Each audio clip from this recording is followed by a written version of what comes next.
मैं आपको सुनाने जा रहा हूं अपनी मंडली के सदस्य जमशेद कमर सिद्दीकी की लिखी कहानी आखिरी मुलाकात पार्ट 2। इस कहानी में अब तक आपने सुना वलायत रॉयल फैमिली के रसूल वलायत खां 45 साल बाद अपनी प्रेमिका नरगिस से मिलने जा रहे हैं। वो नरगिस जो उनकी हवेली में काम करती थी। क्या रंग लाएगी ये मुलाकात, जानने के लिए सुनते हैं कहानी का दूसरा हिस्सा, आखिरी मुलाकात पार्ट 2। वलायतपुर हाईवे से बाईं तरफ कटने वाला रास्ता, जिसे नहरिया मोड़ भी कहा जाता था, उस कच्चे पक्के रास्ते पर रसूल वलायत खां की नीली कार सरसराती चली जा रही थी। गाड़ी में कोई पुराना गाना बज रहा था, जिसे सुनते हुए बुजुर्ग रसूल वलायत खां साहब खिड़की के शीशे से बाहर के बदलते मंजर देख रहे थे।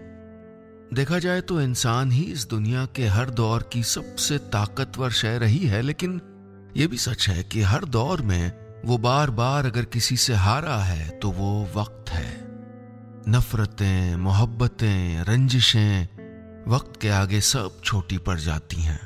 रसूल वलायत खां साहब भी वक्त के आगे हार गए थे, वरना उन्होंने कहाँ सोचा था कि एक गुजरे हुए रिश्ते की कड़ियों को 45 साल बाद ढूंढते हुए वो कभी इस तरह सफर करेंगे।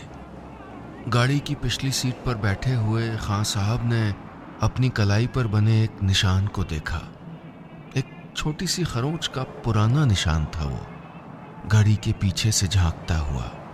खां साहब उस निशान को उंगली से छूने लगे।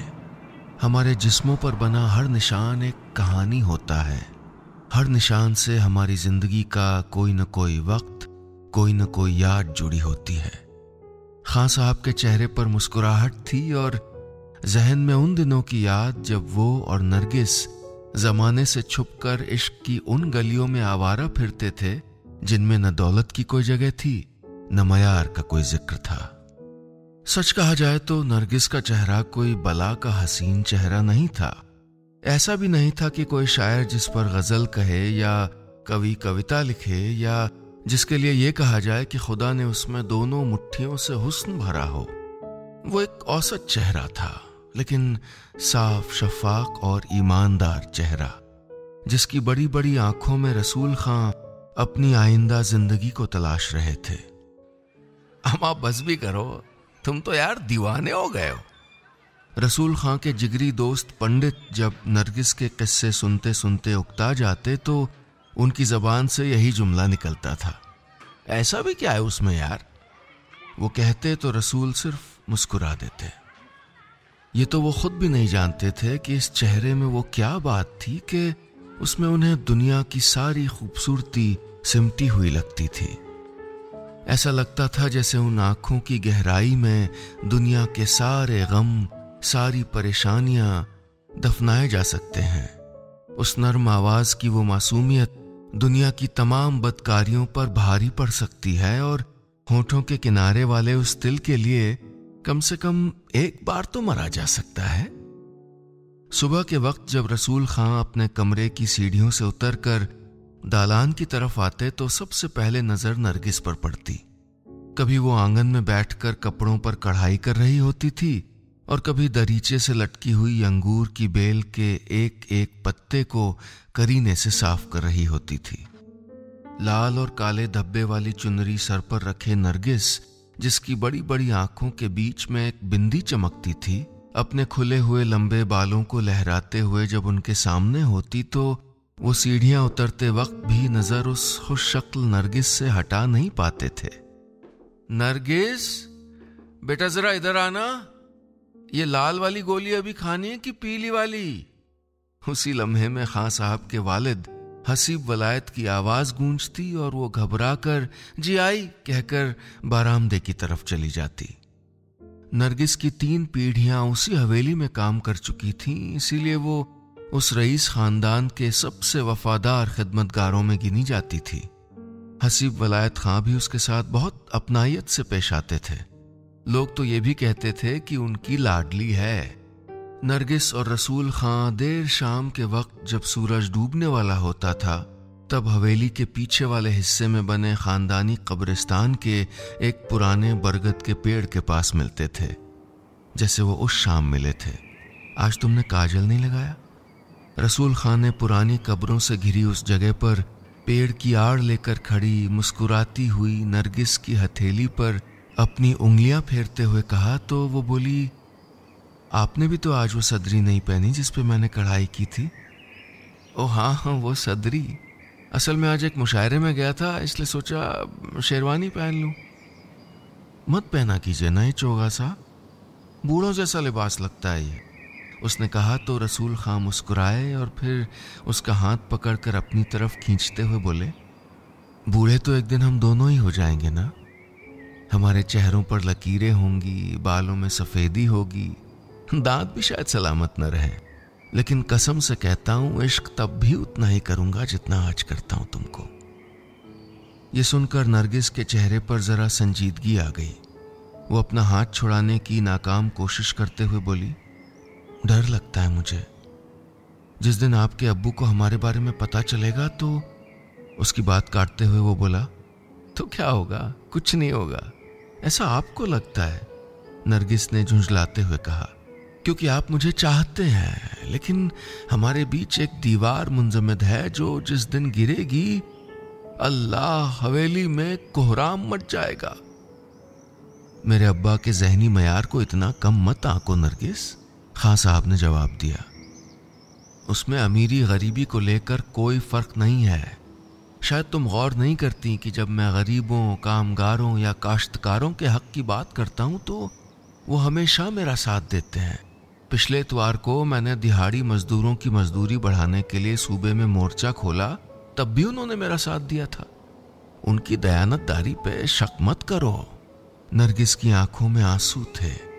एक लाल रंग की टूटी हुई मेहराबों वाली कब्र की तरफ मुड़कर उसने कहा, नर्म दिल होना और बात है, और अपने बेटे का हाथ अपनी नौकरानी के हाथ में। खामोश! रसूल खां उसकी बात काटते हुए तकरीबन चीखते हुए बोले, अपने आसपास देखो, इस जमीन के हर कोने में वलायत खानदान के पुरखे दफन हैं। उस मजार में मेरे दादा हैं, उसमें मेरे परदादा, और मैं इस मिट्टी की कसम खाता हूं कि या तो तुम मेरी जिंदगी की रोशनी बनोगी या मैं इसी जमीन में अपनी जिंदगी के अंधेरों के साथ दफन हो जाऊंगा। उनकी बात मुकम्मल भी नहीं हो पाई थी कि नरगिस फुर्ती से मुड़ी और उनके गले लग गई। उस हड़बड़ी में कब उसकी कलाई की एक चूड़ी टूटी और कब रसूल खां के हाथ में खरोंच आ गई, उन्हें पता भी नहीं चला। आज 45 साल बाद सिर्फ वो खरोंच का निशान ही बाकी रह गया था उनकी कलाई पर। कितना वक्त और लगेगा? खां साहब ने कलाई घड़ी देखते हुए ड्राइवर से पूछा तो उसने कहा, सर बस 15-20 मिनट में हम ज़ायदपुर में होंगे। खां साहब ने एक लंबी सांस ली और वापस सीट पर टिक गए। खां साहब के मन में अभी भी वो सारी यादें ताज़ा थीं जो 45 साल पहले उनकी जिंदगी का सबसे बड़ा हादसा बन गई थीं। उनके अब्बा को जब इस रिश्ते के बारे में पता चला था तो वाकई हवेली की हर दरो दीवार उनकी आवाज से कांप गई थी। खां साहब अपने अब्बा के मन को उस दिन समझ पाए थे। गरीब और मजलूम का साथ देना एक बात थी, लेकिन अपने बेटे का रिश्ता उस तबके में करना दूसरी। लेकिन ऐसा नहीं है कि रसूल खां ने बगावत नहीं की थी। उन्होंने इश्क की लड़ाई पूरी ईमानदारी से लड़ी, लेकिन हवेली में मचे कोहराम के बीच जब अब्बा ने उनसे कहा कि तुम जिस इश्क की कस्में खाते हो उस इश्क की कीमत 25,000 लगाई है नमक हराम ने। ये कहते हुए उन्होंने अपने मुनीम की तरफ इशारा किया तो वो बोला, नरगिस के घर गए थे, वो 25,000 रुपए लेके इस बात के लिए राजी हो गई कि गांव से कहीं दूर चली जाएगी। खुद अपने हाथ से रुपए दे के आ रहा हूं। रसूल खां जानते थे कि ऐसा नहीं हो सकता। नरगिस को उनकी दौलत से रत्ती भर लगाव नहीं था, वो तो सिर्फ उनको चाहती थी। लेकिन जब बदहवासी के आलम में वो लड़खड़ाते हुए नरगिस के घर पहुंचे तो उनकी आंखों से बहते ज़ारो कतार आंसू उनके इश्क के बदनुमा अंजाम की दास्तां सुना रहे थे। नरगिस वाकई जा चुकी थी। वो इश्क जिस पर उनको नाज था वो 25,000 में बिक चुका था। रसूल खां उस दिन जिस तरह रोए थे उन्हें इस तरह कभी किसी ने रोते नहीं देखा था। लेकिन उस दिन के बाद उन्होंने भी जिंदगी में कभी पलट कर नहीं देखा। अपने जहन से नरगिस के हर ख्याल को उधेड़ कर फेंक दिया था। इश्क नफरत में तब्दील हो गया था। लेकिन वक्त मन की हर टीस, हर जख्म, हर दर्द को भुला देता है और 45 साल का अरसा तो यूं भी काफी होता है। जिंदगी के इस आखिरी मोड़ पर उन्हें कुछ रोज पहले दोबारा नरगिस के बारे में खबर मिली। नौचंदी मेले में लगने वाले मुशायरे में उनकी मुलाकात अपने पुराने दोस्त पंडित से हुई, जिन्होंने बताया कि उन्हें इत्तेफाक से नरगिस के बारे में पता चल गया है। वो जायदपुर के एक मोहल्ले में अपनी जिंदगी के आखिरी दिन काट रही हैं। किसी ने सही कहा है कि इंसान अपनी जिंदगी की हर याद को भुला सकता है सिवाय पहले इश्क के। न अब कोई वास्ता, न कोई सबब, न कोई ख्वाहिश थी, न कोई इरादा, लेकिन फिर भी न जाने क्यों खां साहब 45 साल बाद नरगिस को सिर्फ एक बार देखना चाहते थे। शायद वो ये देखना चाहते थे कि जवानी के दिनों में बूढ़ी नरगिस की जो तस्वीरें उन्होंने सोची थी वो कितनी सही थी। गाड़ी जायदपुर के उस मोहल्ले के मोड़ पर ठहर गई। बुजुर्ग खां साहब ने पहले अपनी छड़ी गाड़ी के बाहर टेकी और फिर कदम। कुछ तो उम्र का असर था और कुछ नरगिस को अरसे बाद देखने की घबराहट। आज उनके कदम कुछ लड़खड़ा रहे थे। वो चेहरा जिससे 45 साल पहले सारे राब्ते खत्म हो गए थे, आज वो चेहरा उनसे सिर्फ 2 गलियों के फासले पर था। दोस्तों, ये था मेरी मंडली के सदस्य जमशेद कमर सिद्दीकी की लिखी कहानी आखिरी मुलाकात का दूसरा हिस्सा। बुजुर्ग हो चुकी नरगिस की जिंदगी अब कैसी है? उसे दूर से सिर्फ एक बार देखने की खां साहब की ख्वाहिश क्या रंग लाएगी? और 45 साल पुरानी इश्क की इस दास्तां के आखिरी पन्नों पर क्या लिखा है? जानने के लिए सुनिएगा कहानी का तीसरा हिस्सा, आखिरी मुलाकात पार्ट 3।